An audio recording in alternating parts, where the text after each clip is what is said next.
Greece के roads Ireland पर सोमवार को उस वक्त तनाव फैल गया जब गजा युद्ध के खिलाफ प्रदर्शन कर रहे लोगों और पुलिस के बीच झड़पें हो गईं। ये विरोध उस समय हुआ जब एक Israeli cruise ship Crown Iris Rhodes के बंदरगाह पर लंगर डाले हुए था। सोशल मीडिया के मुताबिक प्रदर्शनकारी फ्रीडम फॉर फलस्तीन के नारे लगाते हुए बंदरगाह की ओर बढ़े, जिसे पुलिस ने रोका और इसी दौरान हल्की झड़पें हुईं। हालांकि जहाज के यात्रियों ने बिना किसी घटना के रोड्स पर उतरकर द्वीप की सैर की।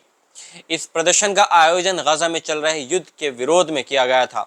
बताया गया है कि क्राउन आयरिस शिप में 600 से अधिक इजरायली पर्यटक सवार थे।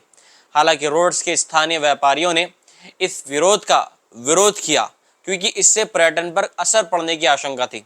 ये पहला मौका नहीं है जब ग्रीस में इजरायली शिप्स के आगमन पर इस तरह का विरोध हुआ है।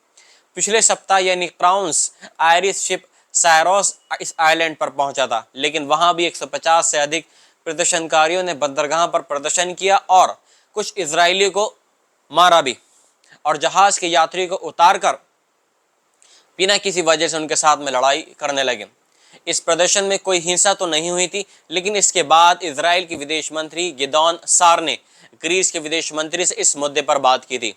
उधर यमन के हूती विद्रोहियों ने भी इजराइल के खिलाफ अपने अभियान को और तेज कर दिया है।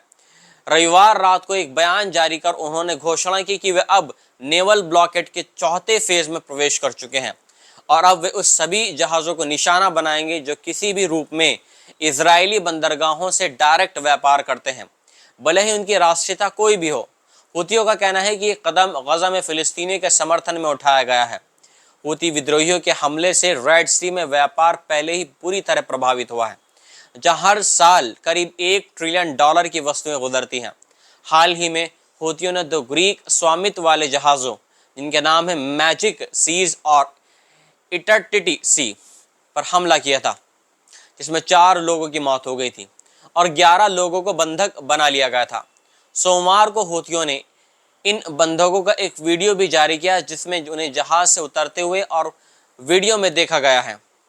अमेरिकी राष्ट्रपति डोनाल्ड ट्रंप के नेतृत्व में अमेरिका ने कुछ महीने पहले हूतियों के साथ एक अस्थायी समझौता किया था, जिसके तहत हवाई हमले बंद किए गए थे और बदले में हूतियों ने कुछ समय के लिए समुद्री हमलों को रोका था।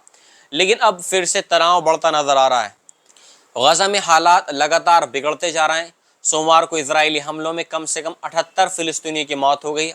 वहीं अमेरिका और ब्रिटेन के नेताओं की एक अहम बैठक स्कॉटलैंड में हुई है, जहां गजा संकट पर चर्चा हुई है। राष्ट्रपति ट्रंप ने इजरायली प्रधानमंत्री बेंजामिन नेतन्याहू की उस बात का विरोध किया है जिसमें उन्होंने कहा था कि गजा में भूखमरी नहीं हो रही है। हालांकि इजराइल ने हाल ही में कुछ इलाकों में 10 घंटे का ह्यूमैनिटेरियन पॉज यानी कुछ घंटों का युद्ध विराम लागू किया है, जिससे सहायता सामग्री आसानी के साथ में पहुंचाई जा सके। लेकिन इसी बीच कई हमले उस समय गजा में बच्चों की भूख से। इस बीच वेस्ट बैंक से एक दिल दहला देने वाली खबर आई, जहां नो अदर लैंड डॉक्यूमेंट्री में दिखाए गए इस क्षेत्र में फिलिस्तीनी नेता औदा हतलीन की गोली मारकर हत्या कर दी गई। इस फिल्म ने इस साल ऑस्कर जीता था और इसमें दिखाया गया था कि कैसे इजरायली सेना और चरमपंथी यहूदी सेटलर्स फिलिस्तीनी गांवों को उजाड़ने की कोशिश कर रहे हैं। सोमवार को हुए हमले में एक इजरायली नागरिक ने भीड़ पर गोलियां चलाई और इसी दौरान हतलीन की मौत हो गई। इस हमले का वीडियो भी सामने आया है जिसमें एक यहूदी सेटलर्स का भीड़ पर गोलियां चला रहा है। गजा, वेस्ट बैंक, रेड सी, हर जगह हालात बेहद तनावपूर्ण चल रहे हैं। प्रदर्शनकारी, बमबारी, भूख और राजनीतिक बयानबाजी के बीच सबसे अधिक पीड़ा आम गजा के लोग झेल रहे हैं, जो इस संघर्ष की सबसे बड़ा शिकार बन चुके हैं।